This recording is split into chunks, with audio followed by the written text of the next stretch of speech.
अब बात आती है कि आखिर नतीजा क्यों नहीं निकल रहा है। 3 दौर की बात हो गई। चार दिन का आंदोलन अभी बीता है। 13 तारीख से आज 16 तारीख है। 4 दिन के इस आंदोलन में 3 आंदोलन शुरू होने से पहले बैठक हुई थी, कल भी बैठक हुई, और इतने लंबे बैठक के बाद भी नतीजा क्यों नहीं निकल रहा है, ये मसला समझना बड़ा जरूरी है। दरअसल एमएसपी का मुद्दा है जहां पर पेट फंसी है, और ये वही मुद्दा जब पिछला आंदोलन जो हुआ था, कृषि कानून, जो 3 कृषि कानून आए थे उनको वापस लेने का आंदोलन था, जब वो आंदोलन वापस होने लगा उसमें ये मांग जोड़ी गई थी एमएसपी गारंटी कानून।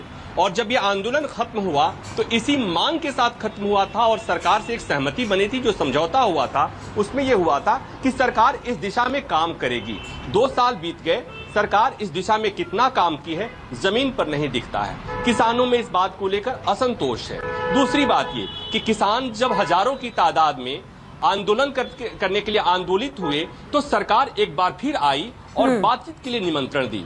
हालांकि सरकार बाकी जगहों पर यह बताने की कोशिश कर रही है, सरकार अपने सोर्सेज के द्वारा ये एस्टेब्लिश करने और लोगों को ये मैसेज देने की कोशिश कर रही है कि एमएसपी देना इतना आसान नहीं है। और उसकी वजह भी है कि आपने देखा कि यूपीए की सरकार थी, उस समय भी ये मांग प्रबल थी, मामला सुप्रीम कोर्ट तक गया था। एमएस स्वामीनाथन कमीशन की रिपोर्ट सिफारिशों को मानने की मांग की गई थी। यूपीए सरकार ने सुप्रीम कोर्ट में हाथ खड़े कर दिए, कहा कि एमएसपी नहीं दिया जा सकता। हाँ। एक बात और, उसके बाद एनडीए सरकार आई, उस समय भी सुप्रीम कोर्ट ने, एनडीए सरकार ने कह दिया कि हम एमएसपी नहीं दे सकते।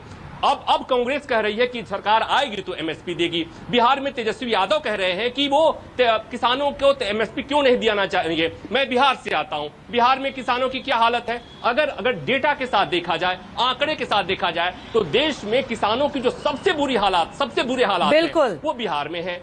और बिहार में, उस बिहार में है जहां तेजस्वी यादव ये ऐलान कर रहे हैं, और तेजस्वी यादव उस सरकार में वो रहे हैं, उनकी मां रही हैं, उनके पिताजी रहे, उनके चाचा जी रहे हैं, पिछले 3 दशक से बिहार में वो शासन कर रहे हैं। तो कुल मिलाकर ये कि किसानों के मसले पर सभी पार्टियां सियासत करती हैं और किसानों को इस बात का एहसास है। तो किसानों की मांग को लेकर आम आदमी जरूर नाराज होता होगा कि ये क्या बात हुई कि आप हजारों की तादाद में आते हैं, सरकार को ब्लैकमेल करने की कोशिश करते हैं। लेकिन मुद्दा यही है कि आखिर किसानों को बार बार सड़क पर आना क्यों पड़ता है। अगर नहीं देना है तो ये बैठक करने की जरूरत क्या है। प्रधानमंत्री कह दे, कृषि मंत्री कह दे, सड़क पे खड़ा होकर कह दे, अब आकाशवाणी पर कह दे, दूरदर्शन को कह दे कि एमएसपी नहीं दिया जा सकता है। हमेशा के लिए मामला खत्म, जिसको जो करना है कर लो। लेकिन जब आप समय समय पर उनके सामने झुनझुना थमाने की कोशिश करते हैं, उन्हें भरोसा दिलाने की कोशिश करते हैं, इसलिए ये मामला और उलझता जा रहा है। तो बिल्कुल कई अहम सवाल उठाए।